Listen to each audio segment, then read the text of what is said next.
When we think of the ministry of the priesthood, we think of bringing the offerings of the people before the Lord. When the tabernacle was dedicated and Aaron brought the first offerings before the Lord, he did so for himself and his sons, as well as the collective children of Israel. Leviticus 9:15-17. Then he brought the people's offering and took the goat, which was the sin offering for the people, and killed it and offered it for sin like the first one. And he brought the burnt offering and offered it according to the prescribed manner. Then he brought the grain offering, took a handful of it, and burned it on the altar besides the burnt sacrifice of the morning. After the required portions of the offering are burnt on the altar, parts of the offerings are set aside for the priesthood. Are these portions just part of the compensation package for the priesthood, or is there a spiritual significance to these portions? The events of Aaron's inaugural day as high priest before the Lord shed light on this question.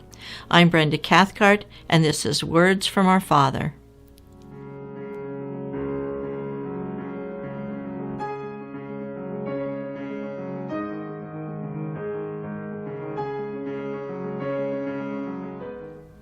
This Torah portion includes Leviticus chapters 9 and 10, in which Aaron and his sons begin their service to God. These chapters describe Aaron's inaugural service as the high priest. The service begins with Aaron offering a sin offering of a bull and a burnt offering of a ram for himself. Then Aaron brings the offerings for the entire nation of Israel. He brought a sin offering of a goat, a burnt offering of a calf and a lamb, a peace sacrifice of a bull and a ram, and a mincha offering of grain mixed with oil. Afterward, he and Moses blessed the people, and the fire of God fell on all the people. Leviticus 9:23 and 24. And Moses and Aaron went into the tabernacle of meeting and came out and blessed the people. Then the glory of the Lord appeared to all the people, and fire came out from before the Lord and consumed the burnt offering and the fat on the altar. When all the people saw it, they shouted and fell on their faces. It seems like the service ended at this point. What could possibly follow the glory of the Lord entering the tabernacle? It may surprise you to find out that there were still requirements for the offering that had to be fulfilled. But these actions were delayed when Nadab and Abihu, the sons of Aaron, brought strange fire before the Lord, and as a result were consumed in the fire of the Lord. Leviticus 10:1 and 2. Then Nadab and Abihu, the sons of Aaron, each took his censer and put fire in it, put incense on it, and offered profane fire before the Lord, which he had not commanded them. So fire went out from the Lord and devoured them, and they died before the Lord. When Aaron and his remaining sons set out to leave the tabernacle to carry out the remains of Nadab and Abihu, Moses stopped them because their task had not yet been completed. Leviticus 10:7. You shall not go out from the door of the tabernacle of meeting, lest you die, for the anointing oil of the Lord is upon you. And they did according to the word of Moses. The imperative to remain in the tabernacle while the anointing oil of the Lord was upon them, that is, until their service was complete, was clear. They would die if they left the tabernacle before the service was complete. After Moses stopped Aaron, God then spoke directly to Aaron instead of going through Moses. God told Aaron that the ministry of the priesthood involves more than the bringing of the offerings to the altar. Leviticus 10:8-11. Then the Lord spoke to Aaron, saying, Do not drink wine or intoxicating drink, you nor your sons with you, when you go into the tabernacle of meeting, lest you die. It shall be a statute forever throughout your generations, that you may distinguish between holy and unholy, between unclean and clean, and that you may teach the children of Israel all the statutes which the Lord has spoken to them by the hand of Moses. The implications of these words are that Nadab and Abihu came into the tabernacle with their minds clouded from the effects of alcohol. As a result, they made a bad decision that resulted in their deaths. As we continue, it seems that their error included failing to discern between the holy and the unholy. There is an interesting, deeper meaning in the literal understanding of the Hebrew text in the relationship between an acceptable offering and the strange fire Nadab and Abihu brought. That illustrates the difference between the holy and the unholy. When God first spoke to Moses out of the tabernacle, instructing him on how a person could draw near to him, he told Moses that a person was to bring an offering. In the Hebrew, this phrase translated as bring an offering is literally karav korban, Numbers 71:26 and 71:33 in Strong's Concordance, meaning bring near, a brought near. In contrast, the word profane, referring to the profane fire Nadab and Abihu brought, is the word zur, number 21:14, literally meaning to turn aside. That which God has declared as holy serves to draw one near to God. That which is not holy serves to turn one aside from God. In addition to having the responsibility of discerning between holy and unholy, God told Aaron that he and his sons were to discern between what is clean and unclean. The Torah describes the details of the clean and unclean restrictions after this account of the inaugural service of Aaron. After the admonition to discern between holy and unholy, God then returns to relaying his instructions through Moses. Moses explains Aaron and his sons' obligation to complete the tabernacle service by eating the mincha and sin offerings. Yes, Aaron and his sons are required to eat portions of the offerings in the tabernacle before leaving. Leviticus 10:12 and 13. And Moses spoke to Aaron and to Eleazar and Ithamar his sons who were left, "Take the grain offering that remains of the offering made by fire to the Lord, and eat it without leaven beside the altar, for it is most holy. You shall eat it in a holy place, because it is your due and your sons' due of the sacrifices made by fire to the Lord, for so I have been commanded." At first glance, it seems that eating the grain offering is a reward of sorts. The New King James Version calls the priest's portion their due. The New International Version calls it their share. The American Standard Version simply calls it their portion. The Hebrew tells us a different story. The Hebrew word is the word kok, number 2706, meaning to enact. As a noun, it is an enactment, an ordinance, or a bound duty.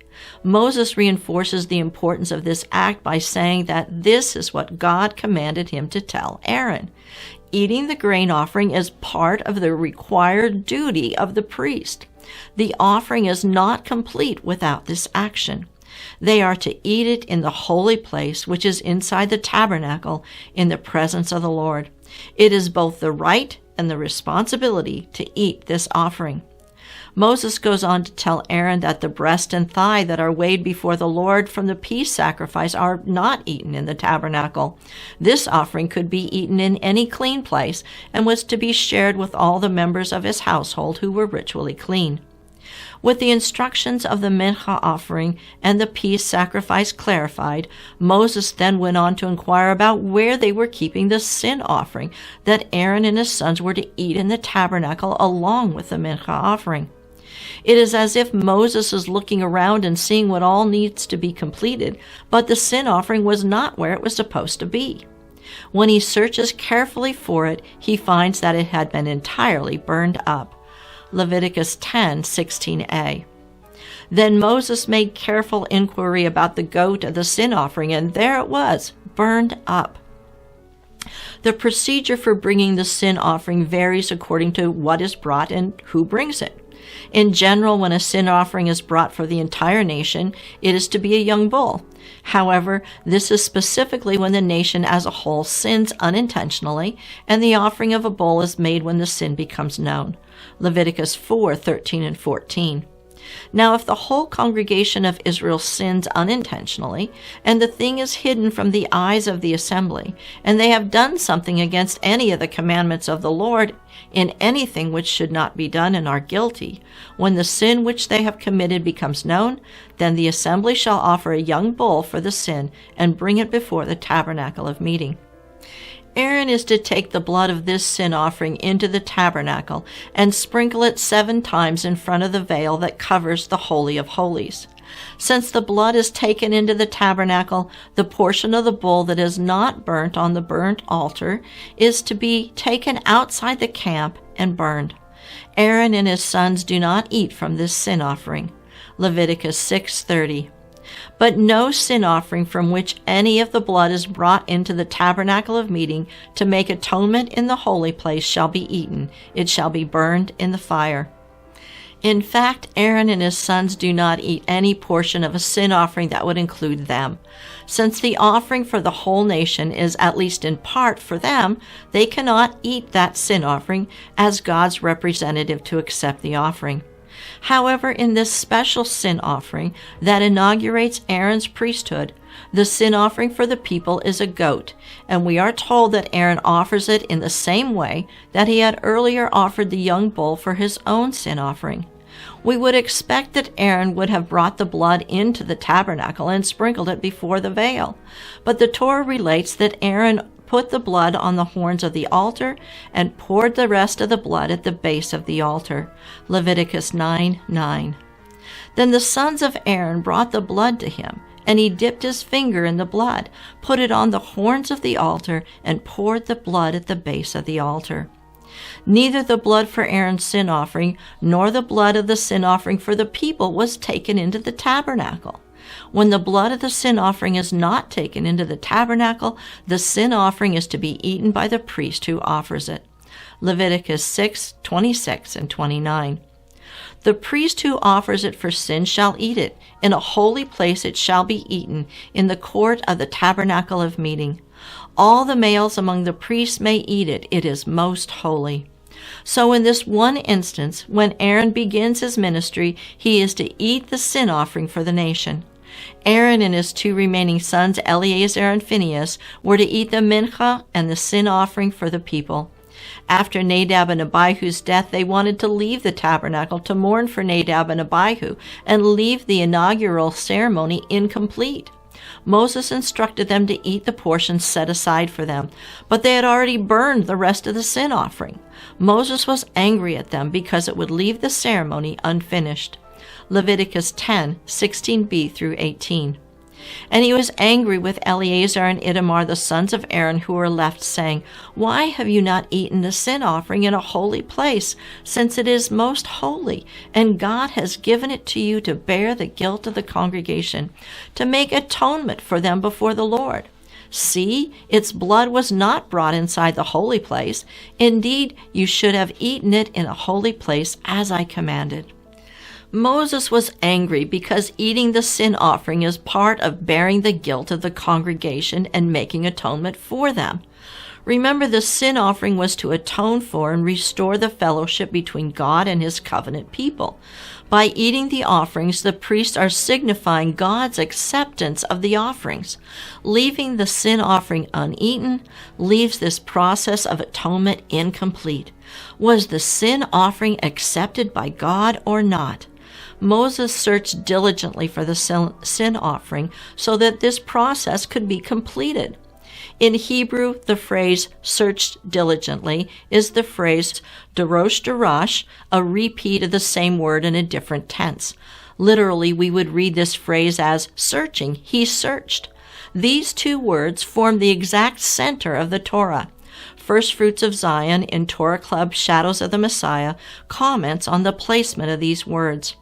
Most printed editions of the Torah contain a Masoretic note on Leviticus 10:16, stating that these two Hebrew words, darosh darash, are the exact halfway mark of all the words of the Torah.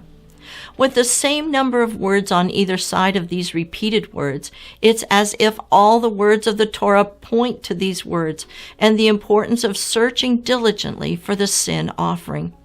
In this situation, Aaron, as a grieving father, could not put aside his grief to participate in eating the sin offering. Leviticus 10:19 and 20. And Aaron said to Moses, "Look, this day they have offered their sin offering and their burnt offering before the Lord, and such things have befallen me. If I had eaten the sin offering today, would it have been accepted in the sight of the Lord?" So when Moses heard that, he was content. Moses, and thus we assume God, accepted Aaron's explanation. Some 1,500 years later, God would see his own son die as all the offerings together. He would surely understand Aaron's grief and inability to eat the sin offering with the right attitude. The 17th century theologian Matthew Poole comments on Aaron's response. Should it have been accepted? Because it was not to be eaten with sorrow, but with rejoicing and thanksgiving, as appears from Deuteronomy 12:7, 26:14, and Hosea 9:4. And I thought it fitter to burn it, as I did other sacred relics, than to profane it by eating unworthily. The writer of the book of Hebrews addresses Yeshua's death as a sin offering for the people, specifically addressing this issue of eating or not eating the sin offering. As stated before, in the usual situation, the blood of the sin offering for the people would be sprinkled before the veil in front of the Holy of Holies, with the remainder taken outside the camp and burned. No one was to eat that sin offering. There seems to have been a doctrine going around that our sin offering through Yeshua was not complete without eating a food that symbolically represented the sin offering. Hebrews 13:9. Do not be carried about with various and strange doctrines, for it is good that the heart be established by grace, not with foods which have not profited those who have been occupied with them. In other words, eating a specific food does not result in forgiveness of sins. The writer of Hebrews continues his explanation. Hebrews 13:10-13. We have an altar from which those who serve the tabernacle have no right to eat. For the bodies of those animals whose blood is brought into the sanctuary by the high priest for sin are burned outside the camp. Therefore Jesus also, that he might sanctify the people with his own blood, suffered outside the gate. Therefore let us go forth to him outside the camp, bearing his reproach. Yeshua's offering for sin was an offering for all the people, so his blood was taken into the heavenly temple. The Aaronic priesthood had no right to eat of the flesh of that sin offering. The word right comes from the Greek word exousia, number 1849, in the sense of an ability or privilege. However, this word is translated as authority or power everywhere else in the New Testament. From the context, it corresponds to that Hebrew word kok, which we learned means ordinance. The priests have no ordinance to eat of the sin offering whose blood is taken into the tabernacle. Since the sin offering included them, they had no authority to eat it, that is, to accept or reject it. As Aaron was given authority to eat the sin offering of his inauguration, to accept it on behalf of God, so Yeshua in his inauguration as our high priest in the order of Melchizedek has the authority to accept the sin offering for the nation. There is no intermediary between Yeshua's offering for sin and God's acceptance. Yeshua's sin offering is complete and accepted by God. Yeshua, as our high priest, is the one who brings his own blood into the Holy of Holies and accepts it under God's authority. Yeshua's death was a sin offering as well as the covenant sacrifice to institute the new covenant. The author of Hebrews explains this relationship. Hebrews 9:15. And for this reason he is the mediator of the new covenant by means of death for the redemption of the transgressions under the first covenant, that those who are called may receive the promise of the eternal inheritance. Yeshua's death is the covenant sacrifice, bringing those who agree to its terms into covenant with God. His death is also the sin offering for those who are in covenant with him, restoring our fellowship with God when we sin. We are encouraged to seek him out, searching for him, the one who is our sin offering. When we find him, he is the one to whom we give praise. Hebrews 13:15. Therefore, by him, let us continually offer the sacrifice of praise to God, that is the fruit of our lips, giving thanks to his name. Yeshua, as our sin offering, was accepted and received by God. It was not through the mediation of any earthly priest, but through Yeshua laying down his life for us. He is both the offering and the priest, bringing the offering on our behalf. We can be confident that his offering has been accepted by God and nothing has been left incomplete. I'm Brenda Cathcart for Moed Ministries International. Shalom and be blessed.